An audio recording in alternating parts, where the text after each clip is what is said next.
नमस्कार, स्वागत है आप सभी का आज की वीडियो में। आज हम बात करने जा रहे हैं एनसीईआरटी से प्रकाशित कक्षा 9वीं की हिंदी की नई पाठ्य पुस्तक गंगा के पाठ 10 भारती जय विजय करे। इसके रचयिता है पंडित सूर्यकांत त्रिपाठी निराला। इस वीडियो में हम बात करेंगे इस अध्याय के प्रश्नोत्तर की। इसकी व्याख्या का वीडियो मैंने पहले से बना रखा है, आप मेरे चैनल पर जाकर उसे देख सकते हैं। वीडियो का लिंक मैं डिस्क्रिप्शन में डाल दूंगा। तो आइए शुरू करते हैं इस पाठ के प्रश्नोत्तर का पहला विभाग है रचना से संवाद, और इसके अंतर्गत जो उपविभाग है मेरे उत्तर मेरे तर्क। आइए देखते हैं। निर्देश दिया गया है निम्नलिखित प्रश्नों के सटीक उत्तर चुनिए और यह भी बताइए कि आपको ये उत्तर उपयुक्त क्यों लगते हैं। पहला प्रश्न है, भारती जय विजय करे कविता विशेष रूप से, पहला विकल्प, भारत की भौगोलिक संरचना की प्रशस्ति की गई है। दूसरा विकल्प, भारत की सांस्कृतिक विविधता बताई गई है। तीसरा विकल्प, भारत के ज्ञान, प्रकृति और संपन्नता की प्रशंसा की गई है। और चौथा विकल्प, भारत के खनिज पदार्थों के बारे में बताया गया है। यानी पूछा गया है कि इस कविता में विशेष रूप से क्या बताया गया है। तो इसका जो सही उत्तर है वह विकल्प ग होगा। इसमें भारत के ज्ञान, प्रकृति और संपन्नता की प्रशंसा की गई है। और इसका तर्क क्या है? क्योंकि कविता में केवल भूगोल ही नहीं बल्कि ओंकार के माध्यम से ज्ञान और कनक शस्य के माध्यम से संपन्नता का भी वर्णन है। इसी कारण हमने विकल्प ग का चयन किया है। आइए चलते हैं अगले प्रश्न पर। दूसरा प्रश्न है, कनक शस्य कमल धरे पंक्ति का भावार्थ है, यानी इस पंक्ति का क्या अर्थ है। पहला विकल्प, भारत की धन धान्य संपन्नता। दूसरा, भारत की नदियों का सौंदर्य। तीसरा, भारत के लोक जीवन की सुंदरता। और चौथा, भारत की सैन्य शक्ति और औद्योगिक विकास। तो इसका जो सही उत्तर है वह विकल्प क होगा, भारत की धन धान्य संपन्नता। कारण इसका है, जो तर्क है उसमें हम लिखेंगे कि कनक शस्य का अर्थ होता है सोने जैसी मूल्यवान फसलें, यानी इसका जो अर्थ है वह सोने जैसी मूल्यवान फसलों से है जो देश की कृषि और संपन्नता को दर्शाती है। आइए अगले प्रश्न पर चलते हैं। तीसरा प्रश्न है, समस्त विश्व में भारत के महत्व का उद्घोष करने वाली पंक्तियां हैं। पहला विकल्प है, गंगा ज्योतिर्जल कण धवल धार हार गले। दूसरा विकल्प है, गर्ज तोर्मी सागर जल धोता सुच चरण युगल। तीसरा विकल्प है, भारती जय विजय करे कनक शस्य कमल धरे। और चौथा है, ध्वनित दिशाएं उदार शतमुख सतरव मुखरे। तो इसका जो उत्तर होगा वह होगा विकल्प घ, ध्वनित दिशाएं उदार शतमुख शतरव मुखरे। यह भारत के महत्व का उद्घोष करती हुई पंक्तियां हैं। तर्क हम लिखेंगे कि यह पंक्ति भारत के अनेक विचारों, स्वरों और महान सांस्कृतिक प्रभाव के चारों दिशाओं में गूंजने का संकेत देती है। चलिए अगले प्रश्न पर चलते हैं। चौथा प्रश्न है, कविता की भाषा और शैली किस विशेषता से संपन्न है। पहला, सरल बोलचाल की भाषा। दूसरा, संस्कृत निष्ठ एवं समासयुक्त। तीसरा, सरस एवं हास्य व्यंग्यपूर्ण। और चौथा, संवादात्मक और विश्लेषणात्मक। तो इसका जो सही उत्तर है वह है विकल्प ख, संस्कृत निष्ठ और समास युक्त। इसका जो तर्क हम लिखेंगे कि कविता में कनक शस्य कमल धरे और ज्योतिर्जल कण जैसे सामासिक पदों और संस्कृत के शब्दों का बहुतायत से प्रयोग हुआ है, ज्यादा प्रयोग हुआ है, अतः हम विकल्प ख सही मानेंगे। आइए चलते हैं अगले प्रश्न पर। पांचवा प्रश्न है, भारत के वस्त्रों में तरु तृण वन लता और गले में गंगा धारा को चित्रित कर कवि किस प्रकार की चेतना का संदेश देते हैं। पहला विकल्प है, पर्यावरणीय और सांस्कृतिक। दूसरा है, राष्ट्रीयता और देश प्रेम। तीसरा है, ऐतिहासिक और भौगोलिक। तथा चौथा है, सामाजिक और राजनीतिक। तो इसका जो उत्तर है वह उत्तर क है, पर्यावरणीय और सांस्कृतिक। इसका हम तर्क लिखेंगे कि प्रकृति यानी वन नदी को देवी के वस्त्रों के रूप में दिखाकर कवि ने पर्यावरण के प्रति सम्मान और भारतीय संस्कृति की महानता को जोड़ा है। आइए चलते हैं अगले प्रश्न पर। अगले प्रश्न का उपविभाग है अर्थ और भाव। निर्देश दिया गया है कि नीचे दी गई पंक्तियों का अर्थ समझाते हुए इनका भाव स्पष्ट कीजिए। पहली पंक्ति है, लंका पदतल शतदल गर्जितोर्मि सागर जल धोता सुचि चरण युगल। अब उत्तर में हम लिखेंगे कि इस पंक्ति का भाव यह है कि भारत का भौगोलिक स्वरूप किसी देवी के समान है। भारत के मानचित्र में सबसे नीचे स्थित श्रीलंका भारत माता के चरणों में रखे एक कमल के समान सुशोभित है। समुद्र की गरजती हुई लहरें निरंतर भारत माता के पवित्र चरणों को पखारती रहती हैं, जो इसकी भौगोलिक महानता और शुद्धता को दर्शाती है। दूसरी पंक्ति है, प्राण प्रणव ओंकार ध्वनित दिशाई उदार सतमुख शतरव मुखरे। हम इसका उत्तर लिखेंगे, भावार्थ लिखेंगे कि इन पंक्तियों के माध्यम से कवि कहना चाहते हैं कि भारत केवल मिट्टी का पिंड नहीं बल्कि एक चेतन सत्ता है। भारत के प्राणों में ओंकार की गूंज समाहित है। भारत की उदार दिशाएं सैकड़ों प्रकार के स्वरों, महान विचारों और सांस्कृतिक विविधताओं को इस प्रकार मुखरित करते हैं कि पूरा विश्व इसकी ज्ञान परंपरा से आलोकित हो रहा है। आइए चलते हैं अगले प्रश्न पर। अगले प्रश्न का उपविभाग है मेरी समझ मेरे विचार। निर्देश दिया गया है कि नीचे दिए गए प्रश्नों पर कक्षा में चर्चा कीजिए और उनके उत्तर लिखिए। पहला प्रश्न है कि कविता में कवि की किस भावना की अभिव्यक्ति मिलती है, यानी इस कविता के माध्यम से कवि अपनी कौन सी भावना व्यक्त करते हैं। तो हम उत्तर लिखेंगे कि इस कविता में कवि की देशभक्ति और राष्ट्र के प्रति अगाध आस्था की अभिव्यक्ति मिलती है। कवि भारत को केवल एक भौगोलिक भूमि न मानकर उसे एक चेतन सत्ता और देवी के रूप में देखता है। उसके शब्दों में राष्ट्र के प्रति गौरव, प्रकृति के प्रति सम्मान और भारत की ज्ञान परंपरा को वैश्विक स्तर पर प्रतिष्ठित देखने की लालसा साफ झलकती रहती है। आइए चलते हैं दूसरे प्रश्न पर। दूसरा प्रश्न है, कविता में भारत के प्राकृतिक सौंदर्य का वर्णन किस प्रकार किया गया है? क्या आप मानते हैं कि प्रकृति का संरक्षण करना भी देश प्रेम का काम है? क्यों? तो हम उत्तर लिखेंगे, हाँ, यह पूर्णतः सत्य है कि प्रकृति का संरक्षण करना भी देश प्रेम का एक रूप है। कवि ने भारत के अंगों के रूप में वृक्ष, वन, नदी और हिमालय का वर्णन किया है। यदि हम इन सब का संरक्षण करते हैं तो हम वास्तव में अपनी भारत माता के उस स्वरूप की रक्षा कर रहे होते हैं जिसका वर्णन इस कविता में किया गया है। प्राकृतिक संसाधनों की रक्षा करना राष्ट्र की संपन्नता और भविष्य को सुरक्षित करना है। चलिए अगले प्रश्न पर चलते हैं। तीसरा प्रश्न है, कनक शस्य कमल धरे पंक्ति भारत भूमि की किन किन विशेषताओं की ओर संकेत कर रही है? तो हम इसका उत्तर लिखेंगे कि शस्य शब्द का अर्थ उपज या फसल होता है। यह पंक्ति दर्शाती है कि भारत के हर कोने में कृषि और श्रम का महत्व समान है, जो एक भारत श्रेष्ठ भारत की संकल्पना को बल देता है। अगला प्रश्न है, मुकुट शुभ्र हिम तुषार पंक्ति में हिमालय को भारत का मुकुट बताया गया है, क्यों? इसका उत्तर लिखेंगे कि हिमालय उत्तर में भारत माता के शीश पर एक मुकुट की तरह विद्यमान दिखाई देता है, जो निरंतर बर्फ से ढका होने और उस पर सूरज की किरणें पड़ने पर चमकता रहता है। यही कारण है कि हिमालय को भारत का मुकुट बताया गया है। तो ये थे रचना से संवाद के प्रश्न। आइए अब आगे बढ़ते हैं,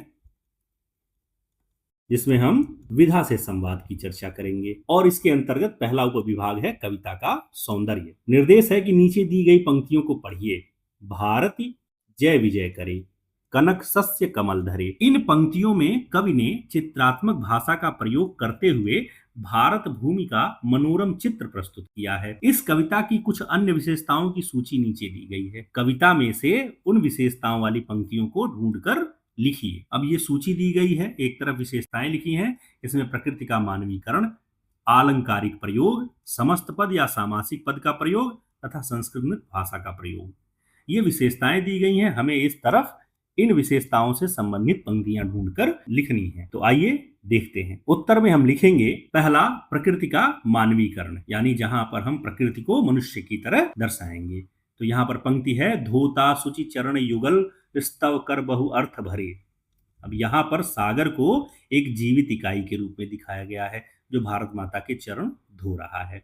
तो ये प्रकृति का मानवीकरण हुआ। दूसरी विशेषता थी आलंकारिक प्रयोग। इसकी पंक्ति है, अंचल में खचित सुमन। यहाँ पर धरती के वनों और फूलों की तुलना आंचल में जड़े हुए रत्नों फूलों से की गई है। यहाँ पर रूपक अलंकार का प्रयोग किया गया है। इसी तरह तीसरी विशेषता है समस्त पद या सामासिक पद का प्रयोग। तो हम इसकी विशेषता वाली पंक्ति लिखेंगे, कनक सस्य कमल धरे या तरु तृण वन लता वसन। इसमें निराला जी ने कई शब्दों को जोड़कर सामासिक पदों का सुंदर प्रयोग किया है। और चौथी विशेषता है संस्कृत निष्ठ भाषा का प्रयोग। तो इसकी पंक्तियां हैं, मुकुट शुभ्र हिम तुषार प्राण प्रणव ओंकार हम लिख सकते हैं पूरी कविता तत्सम प्रधान है, जहां शुभ्र, तुषार, प्रणव जैसे संस्कृत शब्दों का प्रयोग किया गया है। ये पूरी कविता ही संस्कृत निष्ठ और तत्सम भाषा के प्रयोग से लिखी गई है। आइए चलते हैं अगले विभाग की तरफ। अगला विभाग है विषयों से संवाद। प्रश्न है कि स्वतंत्रता पूर्व लिखी इस कविता में भारत को ज्ञान, कृषि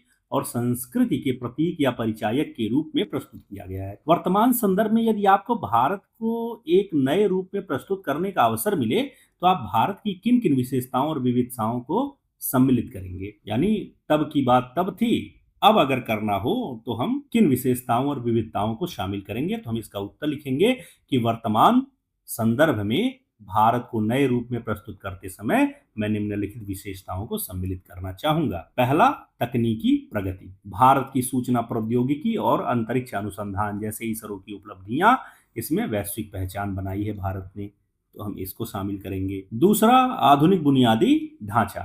तो देश में निर्मित हो रहे आधुनिक एक्सप्रेस वे, डिजिटल भुगतान प्रणाली और स्मार्ट शहरों का नेटवर्क, हम इसे भी शामिल करेंगे। तीसरा, युवा शक्ति और नवाचार।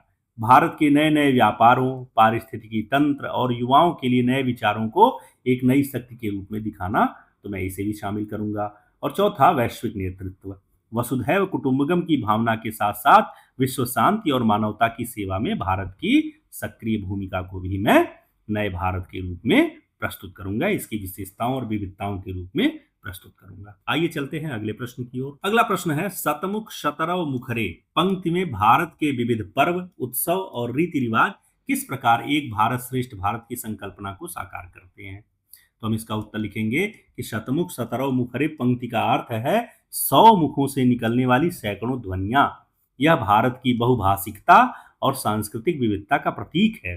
भारत के अलग अलग राज्यों के पर्व जैसे दिवाली, पोंगल, ओणम, ईद और रीति रिवाज भले ही भिन्न हों, लेकिन वे सभी भारतीयता के एक ही सूत्र में बंधे हैं। जब वे विविध स्वर एक साथ मिलकर भारत माता की वंदना करते हैं तो वे एक शक्तिशाली सामूहिक चेतना का निर्माण करते हैं, जो एक भारत श्रेष्ठ भारत की संकल्पना को जीवंत बनाती है। आइए अगले प्रश्न पर चलते हैं। तीसरा प्रश्न है, भारत को सुदृढ़ करने और इसकी प्रकृति, संस्कृति और ज्ञान परंपरा के महत्व को बताते हुए संक्षिप्त लेख लिखिए। तो इसका उत्तर हम लिखेंगे बहुत संक्षेप में कि भारत की शक्ति, उसकी प्रकृति, संस्कृति और ज्ञान परंपरा के त्रिकोण पर टिकी हुई है। यहाँ की प्रकृति न केवल संसाधन प्रदान करती है बल्कि देश के सुरक्षा कवच और पहचान के रूप में भी कार्य करती है। हमारी संस्कृति हमें उदारता, विविधता में एकता सिखाती है। वहीं भारत की प्राचीन ज्ञान परंपरा, जिसका प्रतीक ओंकार है, हमें वैचारिक स्पष्टता और आध्यात्मिक गहराई प्रदान करता है। ये तीनों तत्व मिलकर एक ऐसे आधार का निर्माण करते हैं जो भारत को विश्व पटल पर एक अद्वितीय और शक्तिशाली राष्ट्र बनाता है। चलिए अगले प्रश्न पर आते हैं। चौथा प्रश्न है, कविता में गंगा को भारत के स्वच्छ और श्वेत हार एवं हिमालय को मुकुट के रूप में अभिव्यक्त किया गया है। वर्तमान संदर्भ में बताइए कि बढ़ते प्रदूषण और जलवायु परिवर्तन ने हमारी नदियों और हिमालय को किस प्रकार प्रभावित किया है? तो इसका उत्तर हम लिखेंगे कि कविता में गंगा को श्वेतहार और हिमालय को मुकुट कहा गया है, लेकिन आज स्थिति चिंताजनक है। हिमालय पर प्रभाव, जलवायु परिवर्तन के कारण हिमालय के ग्लेशियर तेजी से पिघल रहे हैं, जिससे बर्फ की शुभ्र चादर कम हो रही है और भविष्य में जल संकट का खतरा बढ़ गया है। इसी तरह नदियों पर प्रभाव में लिखेंगे कि बढ़ते औद्योगिक प्रदूषण और कचरे के कारण गंगा जैसी नदियों का ज्योतिर्जल यानी प्रकाशमयी जल जो है वह प्रदूषित हो रहा है, जिससे उनकी पवित्रता और जलीय जीवन दोनों संकट में है। तो ये दोनों बातें हम लिख सकते हैं। अगला विभाग है विविध रंग भारत के। निर्देश है कि आप अपने कक्षा समूह में मिलकर भारत की सांस्कृतिक विविधता पर आधारित एक पावर पॉइंट प्रस्तुति, पोस्टर, चार्ट, कोलाज तैयार कीजिए, इसमें से कोई, और इसे अपनी कक्षा में दिखाइए। आप भारत के विभिन्न राज्यों पर केंद्रित पावर पॉइंट प्रस्तुति या पोस्टर या चार्ट या कोलाज भी बना सकते हैं। तो उत्तर में इस गतिविधि के लिए छात्र निम्नलिखित बिंदुओं को अपने पोस्टर या प्रस्तुति में शामिल कर सकते हैं। यदि पोशाक दर्शानी हो तो उत्तर भारत का कुर्ता पैजामा दिखाया जाए, दक्षिण की लुंगी और कमीज, पूरब पश्चिम की क्षेत्रीय वेशभूषा का प्रयोग किया जा सकता है। यदि नृत्य दिखाना हो तो उसमें कथक, भरतनाट्यम, भांगड़ा और बिहू जैसे विभिन्न नृत्यों के चित्र बनाए जा सकते हैं। खान पान दर्शाने के लिए विभिन्न राज्यों के प्रसिद्ध व्यंजन जैसे दाल बाटी, डोसा, सरसों का साग, खिचड़ी कुछ भी बनाया जा सकता है।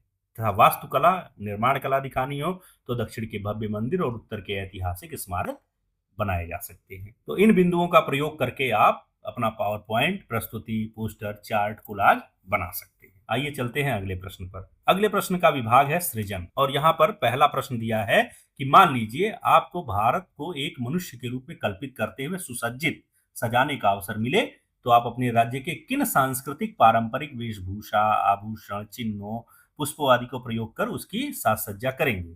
तो इसका उत्तर देते हुए आप जिस राज्य में भी रहते हैं उसी के अनुरूप भारत को सुसज्जित कर सकते हैं। यहाँ उत्तर प्रदेश के आधार पर भारत को सुसज्जित करने का एक उदाहरण दिया जा रहा है। सबसे पहले वेशभूषा, मैं भारत को लखनऊ की प्रसिद्ध चिकनकरी वाले मलमल के अंगरखे या कुर्ते से सजाऊंगा। आभूषण में सिर पर बनारसी रेशमी पगड़ी और गले में पारंपरिक आभूषण पहनाऊंगा। पुष्प, फूल का प्रयोग करना हो तो साज सज्जा के लिए मैं उत्तर प्रदेश के राजकीय पुष्प पलाश, जिसे कनक कहा जाता है, उसका प्रयोग करूंगा। तथा प्रतीक, उनके हाथ में ज्ञान के प्रतीक के रूप में एक पांडुलिपि दूंगा, पुरानी किताब दूंगा जो हमारी शिक्षा परंपरा को दर्शाएगी। तो इस तरह से मैं भारत के रूप में किसी मनुष्य को कल्पित करते हुए सजाने का प्रयास करूंगा। आइए अगले प्रश्न पर चलते हैं। अगला प्रश्न है, भारत पर आधारित एक डाक टिकट, पोस्टर या पुस्तक के लिए आवरण पृष्ठ बनाना है, कवर पेज बनाना है, तो बताइए कि आप उनमें किन किन प्रतीकों को शामिल करेंगे और क्यों। तो इसका उत्तर भी हम इसी प्रकार लिखेंगे जैसे पहले का उत्तर दिया है कि यदि मुझे भारत पर आधारित एक डाक टिकट, पोस्टर या पुस्तक के लिए आवरण पृष्ठ बनाना हो तो मैं उसमें निम्नलिखित प्रतीक शामिल करूंगा। पहला प्रतीक शामिल करूंगा, भारत माता के हाथ में सुनहरी धान की बालियां और खिला हुआ कमल रहेगा। इसका कारण हम बताएंगे कि निराला जी भारत को समृद्धि और पवित्रता की देवी के रूप में देखते हैं। सुनहरी फसलें देश की आर्थिक संपन्नता और कमल भारतीय संस्कृति की दिव्यता का प्रतीक है, इसलिए मैं ये प्रतीक शामिल करूंगा। दूसरा प्रतीक जो होगा वह भारत माता के वस्त्रों को वृक्षों, घास और लताओं के हरे रंग से बुना हुआ दिखाऊंगा। इसका कारण क्या लिखेंगे कि निराला जी की दृष्टि में भारत की हरियाली ही उसका वसन यानी वस्त्र है।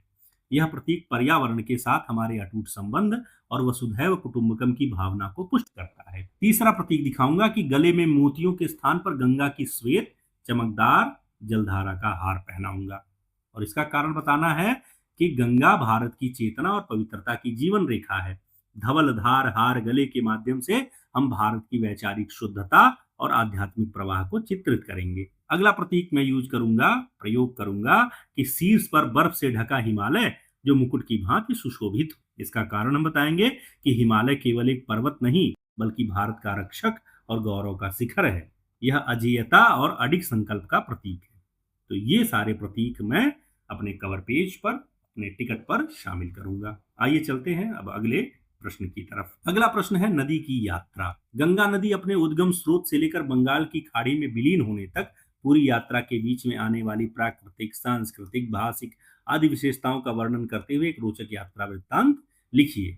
संकेत भी दिया है जैसे पर्वतीय सौंदर्य से लेकर गंगा सागर तक की संस्कृति इत्यादि का प्रयोग करना है। तो हम उत्तर में यही यात्रा वृत्तांत लिखेंगे और इस यात्रा वृत्तांत का शीर्षक देंगे गंगा नदी का हिमालय से सागर तक गमन। और इसमें हम लिखेंगे कि गंगा की यात्रा केवल एक नदी का बहना नहीं बल्कि भारत की आत्मा की यात्रा है। इसकी शुरुआत गंगोत्री से होती है। यहाँ इसका रूप बहुत ही चंचल और शुद्ध होता है। जैसे ही गंगा पहाड़ों से उतरकर ऋषिकेश और हरिद्वार के मैदानों में आती है, नजारा पूरी तरह बदल जाता है। यहाँ शाम को होने वाली आरती और गूंजते मंत्र एक अलग ही शांति देते हैं। आगे बढ़ते हुए गंगा प्रयागराज पहुंचती हैं। यहाँ संगम पर यमुना से मिलती हैं और यहाँ की संस्कृति में मेल जोल की एक अद्भुत झलक दिखाई देती है। वाराणसी पहुंचते पहुंचते गंगा गहरी और शांत हो जाती है। यहाँ के घाटों पर भारत की प्राचीन परंपराएं, संगीत और भाषा के विविध रूप देखने को मिलते हैं। अंत में बिहार और बंगाल के उपजाऊ मैदानों को सींचती हुई यह विशाल रूप धारण कर लेती हैं और गंगा सागर में जाकर बंगाल की खाड़ी में मिल जाती हैं। गंगा का यह सफर हमें सिखाता है कि कैसे रास्ते की बाधाओं को पार करते हुए अपनी मंजिल तक पहुंचना चाहिए। आइए चलते हैं अब अगले विभाग में। अगला विभाग है भाषा से संवाद। इसका उपविभाग है व्याकरण की बात और उसमें भी उपविभाग है बहुभाषी देश हमारा। निर्देश है कि भारत की विशेषता उसकी बहुभाषिकता है, अलग अलग प्रकार की बोलियां हैं। यदि आपको एक सचेत नागरिक के रूप में भारत से अपनी मातृभाषा में संवाद करने का अवसर मिले तो आप किन विषयों और क्या क्या संवाद करना चाहेंगे? इन संवादों को अपनी मातृभाषा और हिंदी में लिखिए। संकेत समाज पर बात कर सकते हैं, पर्यावरण पर बात कर सकते हैं, संस्कृति आदि पर बात कर सकते हैं। तो यहाँ उत्तर में मैं प्रयोग करूंगा क्षेत्रीय हिंदी और शुद्ध हिंदी का प्रयोग, यानी पहले बात क्षेत्रीय हिंदी में होगी और फिर शुद्ध हिंदी में होगी, और विषय है सामाजिक एकता। इसमें हम करेंगे मातृभाषा, जिसे सरल या क्षेत्रीय हिंदी कहते हैं, इसका मानक हिंदी वास्तविक हिंदी में अनुवाद। तो अब जैसे मान लीजिए कि रवि है जो कह रहा है कि भाई देख रहे हो आजकल लोग छोटी छोटी बातों पर झगड़ने लगते हैं। अब इन संवादों को जब हमें हिंदी में लिखना होगा तो लिखेंगे कि रवि कहता है कि मित्र, क्या तुम देख रहे हो कि आजकल लोग तुच्छ बातों पर विवाद करने लगते हैं। अमित उससे बात करते हुए कहेगा, हाँ भाई, हमें समझना होगा कि मिलजुल कर रहने में ही सबकी भलाई है। यह लोकल लैंग्वेज है, सरल क्षेत्रीय हिंदी है, और इसका मानक हिंदी में परिवर्तन होगा, अनुवाद होगा कि अमित कहेगा, हाँ, हमें यह समझना चाहिए कि मिलजुल कर रहने में ही समाज का कल्याण होता है। तो इस तरह से हम एक दूसरे से भारत के बारे में संवाद कर सकते हैं। यहाँ पर सामाजिक एकता पर संवाद हुआ है, आप पर्यावरण पर इस तरह संवाद लिख सकते हैं, संस्कृति पर इस तरह संवाद लिख सकते हैं। तो आप कोई भी विषय चुन सकते हैं। आइए चलते हैं अगले प्रश्न पर। अगले प्रश्न का उपविभाग है मातृभाषा और भाव। पंक्ति है, स्तव कर बहु अर्थ भरे। उपर्युक्त पंक्ति में भारत की प्रशंसा विविध अर्थों में की गई है। आप भी अपनी मातृभाषा में भारत की स्तुति के लिए एक कविता की रचना कीजिए और उसका भावार्थ हिंदी में लिखिए। तो हमारी मातृभाषा जो है वह हिंदी है, तो हम हिंदी में एक कविता लिखते हैं और उसका अर्थ बताते हैं। तो हम कविता लिखेंगे कि मेरी प्यारी भाषा, जन जन की जो आशा है, वह हमारी हिंदी भाषा है। संस्कृत की पहचान है, हर भारतीय की शान है। सरल सुबोध और मीठी वाणी, इसमें बसी है भारत की जान। साहित्य का यह मान बढ़ाती, प्रेम का पाठ हमें पढ़ाती। तो ये एक टूटी फूटी कविता है और इसका जो भावार्थ है वह इस प्रकार लिखेंगे कि इस कविता का अर्थ है कि हिंदी भाषा केवल संवाद का साधन नहीं, बल्कि भारत के प्रत्येक नागरिक की आशा और हमारी संस्कृति की असली पहचान है। यह भाषा बहुत ही सरल और सुनने में मीठी है। इसमें हमारा गौरवशाली इतिहास और महान कहानियां रची गई हैं। यह भाषा न केवल साहित्य को समृद्ध करती है, बल्कि सभी को आपस में प्रेम और भाईचारे से रहना सिखाती है। आइए अगले प्रश्न पर चलते हैं। अगला उपविभाग है समास, समस्त पद एवं विग्रह। पंक्ति दी गई है, कनक शस्य कमल धरे। निर्देश है कि उपर्युक्त पंक्ति में कनक शस्य का अर्थ है कनक के समान शस्य यानी सोने जैसी फसलें, और कमल धरे का अर्थ है हे कमल को धारण करने वाली। ये शब्द समास शब्द कहलाते हैं। कनक शस्य और कमल धरे समस्त पद यानी सामासिक पद हैं। कमल धरे संबोधन शब्द है। अब समास का जो अर्थ होता है वह होता है संक्षेप। समास में दो या अनेक शब्दों के मेल से एक नए शब्द की रचना होती है। समास रचना में प्रायः दो पद यानी दो शब्द होते हैं। पहले पद को पूर्व पद और दूसरे को उत्तर पद कहते हैं। समास रचना से बने शब्द को समस्त पद कहते हैं। यदि समास रचना से बने शब्द समस्त पद को अलग अलग करने हों तो उस प्रक्रिया को समास विग्रह कहते हैं। आप लोगों ने क्या लिखूं निबंध के अभ्यास में समास और सामासिक पदों के बारे में विस्तार से जाना है, तो कविता में से चुनकर कुछ सामासिक पद या शब्द नीचे दिए गए हैं, उनके समास विग्रह अपनी लेखन पुस्तिका में लिखिए। तो शब्द दिया है सतदल, ज्योतिर्जल, शतमुख, सागर जल।